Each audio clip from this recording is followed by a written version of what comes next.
मनुष्य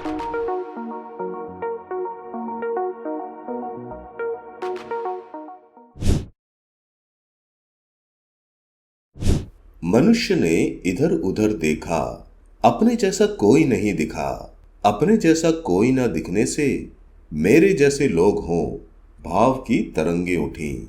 उन्हीं तरंगों ने मनुष्य का रूप लिया। इस तरह स्त्री पुरुष अस्तित्व में आए। हमारी भावनाओं की पूर्ति किस ढंग से होगी हमें नहीं पता, लेकिन अस्तित्व हमारी भावनाओं और एहसासों की पूर्ति करने लगता है। सबका समूह बन गया। समूह घूमने लगा। घूमते घूमते पेड़ पर लगे फलों पर नजर गई। उन्हें देखकर खाने का भाव उठा। खाने की पूर्ति के लिए भूख का एहसास हुआ। चेतना के जिस तल पर भाव उठा उसे हमने मन कहा। खाने की इच्छा पूर्ति के लिए भूख का जन्म हुआ। इस तरह खाने की इच्छा और भूख एक दूसरे के पूरक बने।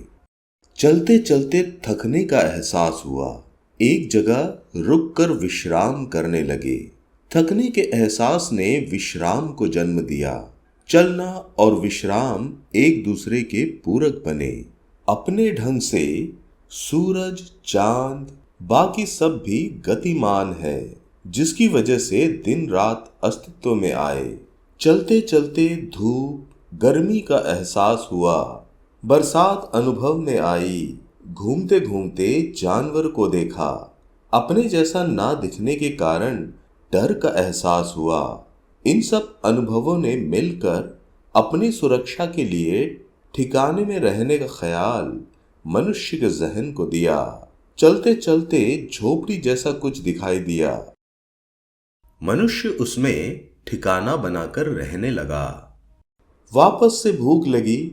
भूख की पूर्ति के लिए भोजन व्यवस्था करने के लिए घर से बाहर निकलकर फल आदि लाने गए। बहुत सारे फलों को देखकर निर्णय लेने की जरूरत महसूस हुई कि कौन सा और कितने फल लें। इस एहसास ने बुद्धि को जन्म दिया। बुद्धि का उपयोग कर कुछ फल तोड़े।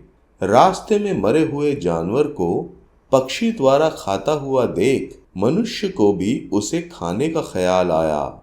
सब भोजन के रूप में घर ले आए। चलना विश्राम, उठना बैठना, सोना जागना आदि द्वैत दूसरे के विपरीत पूरक बने। इन द्वैत के संतुलन ने जीवन को सहज प्रभाव दिया। अर्थात जब चलने की जरूरत है चला, विश्राम की जरूरत है विश्राम किया, उठने की जरूरत है उठा, बैठने की जरूरत है बैठा। जब जिस चीज की जरूरत महसूस हुई वह हुआ। इस तरह हमारे माध्यम से उठने वाले भावों ने आकार लेना शुरू किया और सृष्टि का विस्तार शुरू हुआ। इस वीडियो के माध्यम से हमने जाना कि हमारे अंदर उठने वाली भावनाओं और ज़रूरत के एहसासों ने सृजन करना शुरू किया। कैसे मन बुद्धि संस्कार बने।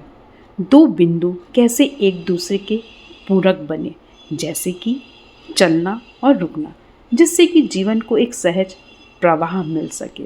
कैसे एक चीज़ की पूर्ति के लिए अगली चीज़ निर्मित हुई, जैसे खाने की इच्छा ने भूख को निर्मित किया। इस तरह से चीज़ें सृजन में आने लगी। अब हम अगली वीडियो में जानेंगे कि कैसे हमारे माध्यम से बहुत कुछ निर्मित होता चला गया।